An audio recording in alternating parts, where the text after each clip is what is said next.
3 reasons your savings account is making you poorer. 1. Inflation eats 2 to 3% annually. 2. Missed investment opportunities. 3. Zero business growth potential. Mark Cuban built his fortune by understanding these truths. Today we re-breaking down each point with real-world examples to show you why smart investing beats traditional saving. Chapter 1. The illusion of cash safety. That $100 bill in your wallet feels solid and reliable, doesn't it? You can physically hold it, count it, and know exactly where it is. That's why most people think cash equals safety. Your bank balance gives you a comforting number you can check anytime. But here's the problem. That security is an illusion. Inflation works like a slow leak in your financial tires. At 3% inflation, about the long-term average, your $10,000 today will only have the buying power of $7,500 in 20 years. You haven't lost a single dollar on paper, but suddenly groceries cost more and your rent goes up. Savings accounts currently pay around 0.5% interest, while inflation runs triple that. That gap means your money loses value while it sits there. Mark Cuban calls cash a decaying asset because of this effect. Every year your dollars buy less unless they grow enough to offset inflation. Many people think, at least I'm not losing money like in the stock market, but that's misunderstanding risk. A dollar that loses 2.5% of its value annually is guaranteed to shrink, while markets historically gain 7 to 10% over time. The damage just happens too slowly to notice day by day. Think of it like leaving a carton of milk on the counter overnight. You wouldn't see spoilage immediately, but by morning? That's what decades of inflation do to cash. Your $10,000 emergency fund might still show $10,000 years later, but it won't cover the same emergencies.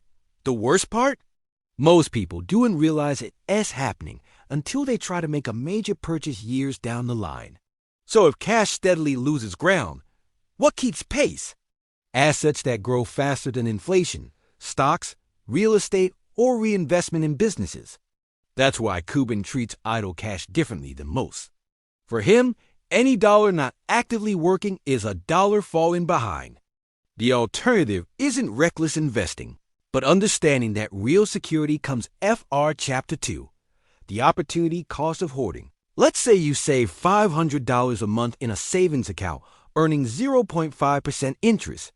Chapter 3.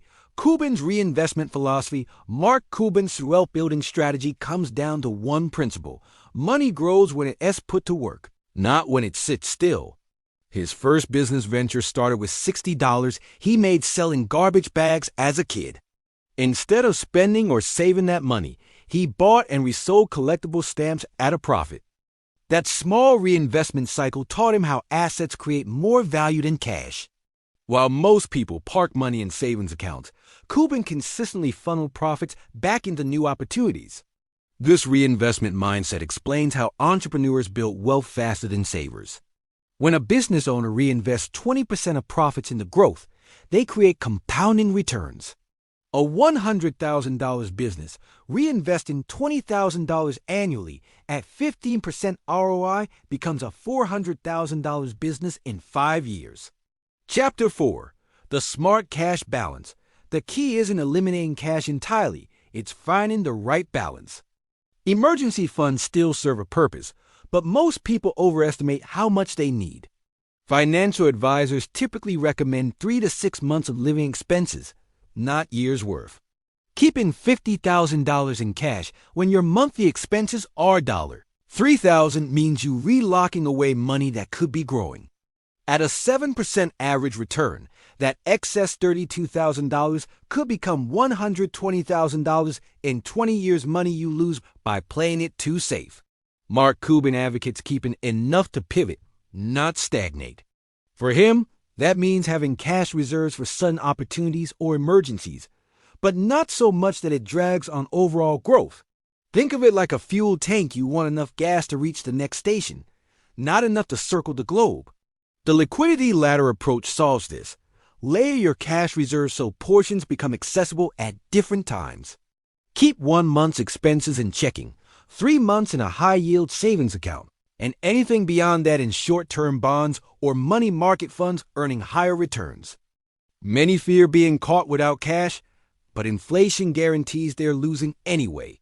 A family hoarding $100,000 for a rainy day loses $3,000 annually to 3%, inflation equivalent to a constant leak.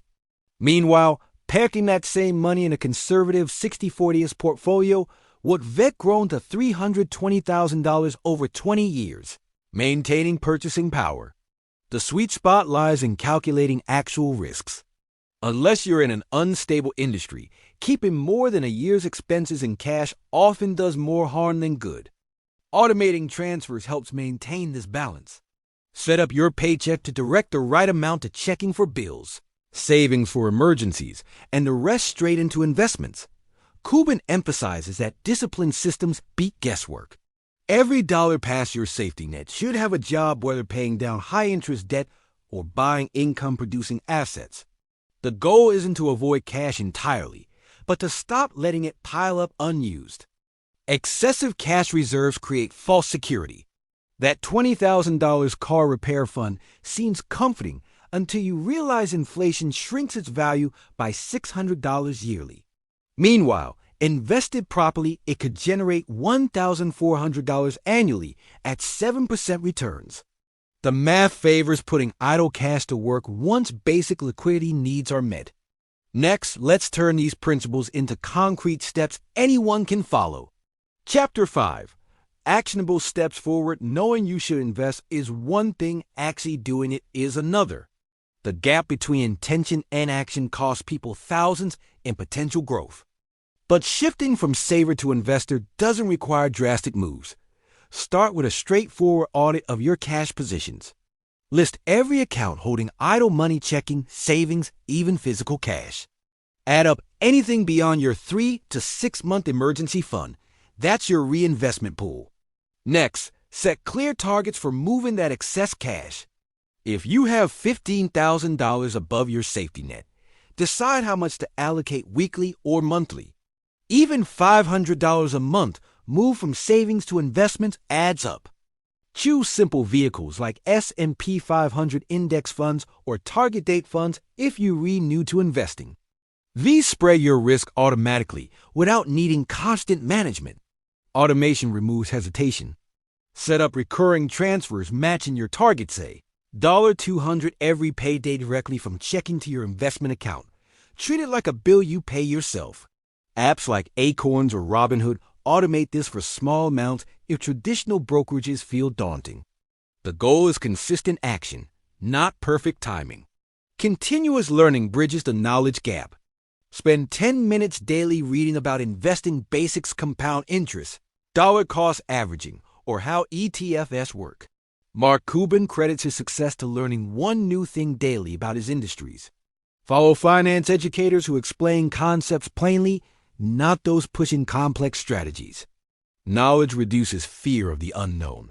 Small steps compound like money itself. Investing just $100 a month at 7% grows to $50,000 in 20 years.